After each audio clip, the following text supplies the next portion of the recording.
The concept of the leap, because Yeah. it runs through the whole book. Imagine a train, imagine a track. We're on the track, roaring down. This is basically modern society is this incredibly well-appointed train flying down the track at a rate of speed and a level of comfort and a variety of entertainment and lifestyle choice and everything that no one has ever seen before. And it can seem like a pretty comfortable seat on that train, but if we're paying attention, outside, we're probably starting to notice the track starting to shake a little bit, and there's bigger and bigger bumps, and sometimes it feels like the whole thing's going to go right off the track.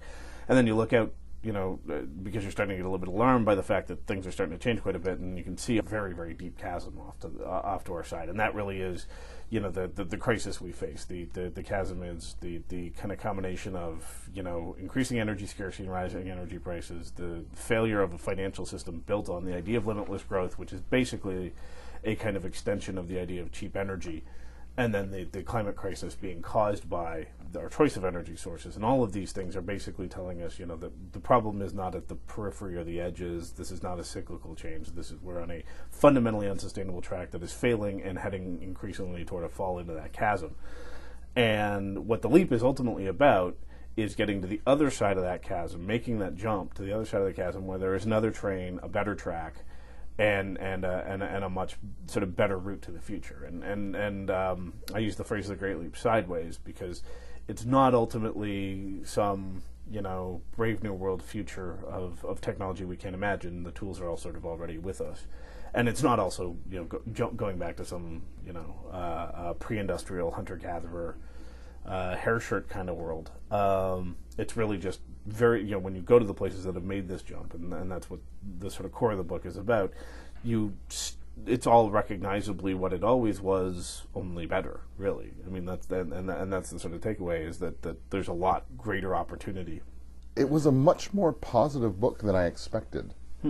I think more positive even than your last one. Is that? It's more confident. So whereas the Geography of Hope still had about it a sense of, can we even do this? Is it possible? It seems like it's possible, and I found faint traces of evidence that it is in fact possible. Whereas in this book, I mean, it's not only is it possible. I mean, the scale on which this transformation is occurring now. When you go to somewhere like Germany, when you look at the internal operations of a company like Walmart, the world's largest retailer, has made sustainability its bottom line.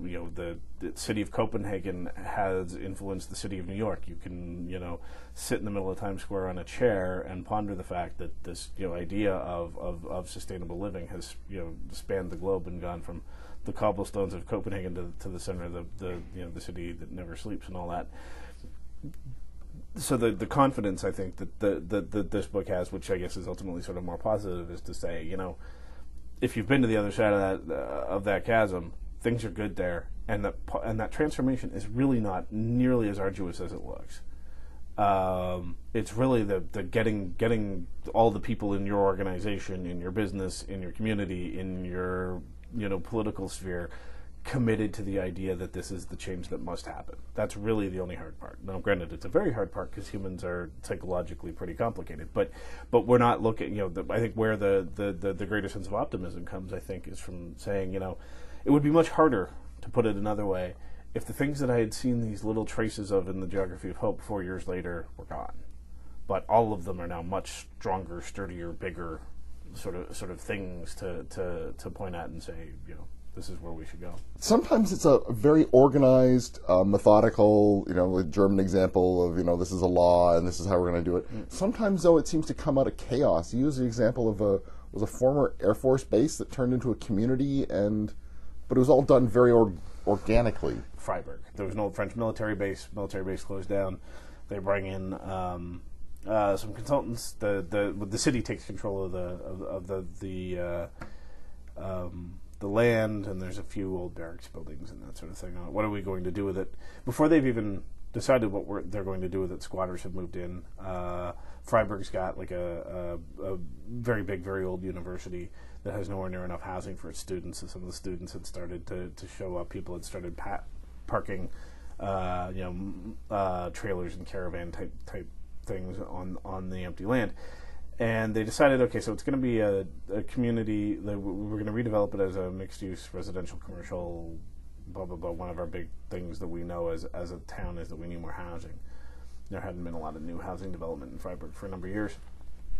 And instead of master planning it, basically they just set out guidelines. And then the people who were moving in, not counting the squatters and the rest of them, but the people who were going to invest in an apartment or a townhouse or whatever, formed these Baugruppe, building groups, which were essentially cooperatives. And so basically everyone owned a share, and they got to decide how the building would meet the goals, what it would look like, what the the sort of public space around it would be used for, and that sort of thing. And out of that seeming dangerously open-ended chaos came a perfectly planned neighborhood. When you walk through Vauban today, it kind of blows your mind that you turn the corner and there's the chicken coop where you can go and buy an egg in the morning if you don't have any eggs because someone decided to put a chicken coop there, and there's an oven where you can bake bread, and the kindergarten is solar powered, and there's just, and you think, well, this must have been some singular top-down vision. No, it was a singular top-down set of priorities. These are the priorities. Do what you will, and out of that you get this fantastic kind of model of suburban development. The book is The Leap: How to Survive and Thrive in the Sustainable Economy. I've been speaking with the author, Chris Turner, and The Leap is published by Random House of Canada.